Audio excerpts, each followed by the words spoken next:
मुझसे गलती हो गई, मुझे माफ कर दो। मैं तुमसे ही शादी करूंगा। प्लीज मुझे जेल मत भेजो, मेरी जिंदगी बर्बाद हो जाएगी। जब तुमने उस लड़की के भरोसे को तोड़ा, तब तुमने क्या उसकी जिंदगी के बारे में सोचा? जब तुमने उसका वादा तोड़ा, तब ये डर कहाँ था? लड़कियां इमोशनली सोचती हैं और कई बार इसी भावनाओं का इस्तेमाल करके उन लड़कियों की जिंदगी के साथ खिलवाड़ किया जाता है, क्योंकि उन्हें हर रिश्ता सच लगने लगता है और इसी का इस्तेमाल करके लड़का उनके जीवन में जगह बनाता है, उनसे नजदीकियां बना करके, शारीरिक संबंध बना करके फिर उनसे मुंह मोड़ लेता है। ऐसी परिस्थिति में उस लड़की के लाइफ का कंट्रोल यानी जिंदगी और खुशी उस लड़के के हाथ में चली जाती है।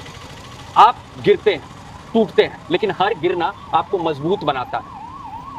अपने अंदर की दर्द को महसूस करिए, अपने दर्द को पहचानिए, लेकिन उसे अपनी पहचान मत बनने दीजिए। आप रुकिए, सांस लीजिए और अपने अंदर की आग को पहचानिए।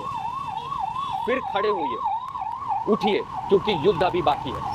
कई परिस्थिति में देखा गया है कि लड़की के साथ जब ऐसी आपराधिक घटना घटती है तो लड़की अपने आप पे ही सेल्फ डाउट यानी संदेह करने लगती है। वो सोचने लगती है कि समाज क्या कहेगा, लोग क्या कहेंगे, और इसी कश्मकश में वो अपना समय बर्बाद करती है। वो इस मौके का इंतजार करती है कि कितने लोग उसके साथ खड़े हैं। लेकिन सच्चाई ये है कि कानून भी आपकी साथ तभी देगा जब आप अपने लिए खड़े होंगे। अगर आप अपने लिए नहीं लड़ेंगे तो कोई दुनिया आपके लिए नहीं लड़ेगी। उसके लिए पहले आपको खड़ा होना होगा। और सबसे जरूरी बात, जरूरी ये नहीं कि आपको युद्ध लड़ने जा रहे हैं कितने लोग आपके साथ हैं, जरूरी ये है कि आपकी प्लानिंग और रणनीति कैसी है। इसीलिए सबसे पहले एक सही रणनीतिकार या सलाहकार को रखें, जिस भी योग्य अधिवक्ता के पास जाएं, जिस पे भी आप भरोसा करते हैं, उससे चीजों को समझे, गहन करें कि कैसे आप एक स्ट्रांग मुकदमा और स्ट्रांग तरीके से परिस्थिति पलटने के लिए एक कार्रवाई कर सकते हैं और कानून का इस्तेमाल कर सकते हैं, जिससे कि चीजें आपके लिए आसान हो जाए। जो भी आपकी बातों को समझ पा रहा है उन अधिवक्ता के पास जाओ और उनकी मदद ले। कई बार लड़कियां उत्तेजित होकर के, इमोशनली होकर के या तो धमकी देने लगती है या कॉल करने लगती है लड़के के परिवार वालों को। ऐसी परिस्थिति में बता दूं, कानून को हाथ में लेना अपने आप में जुर्म होता है और आपका जो केस हो वो वीक हो जाता है। इसीलिए सबसे पहले सही सलाह लेकर के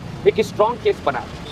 किस्मत की खास बात पता है क्या होती है? वो वक्त आने पर बदलता है और आपका भी वक्त आएगा। उसके लिए जरूरी है कि आप सही समय पे बिना वक्त गवाए एक सही तरीके से रणनीति के तहत अपने सलाहकार से एक स्ट्रांग केस बनाओ और मजबूती से आगे करें। आज मुझे खुशी इस बात की है कि हमारे क्लाइंट ने भी ये अंजाम मिला और जो लड़का उसे धमकी दे रहा था कि वो देख लेगा, उसे कोई फर्क नहीं पड़ता, आज वो उसके घुटनों के सामने खड़ा था और गिड़गिड़ा रहा था कि वो उससे शादी करने को तैयार है।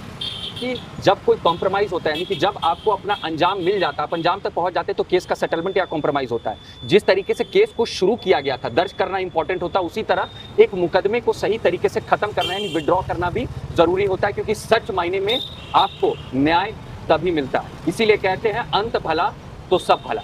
एक चीज याद रखने वाली बात क्या है कि सच्ची जीत बदला लेने में नहीं, बल्कि अपना इज्जत वापस पाने में।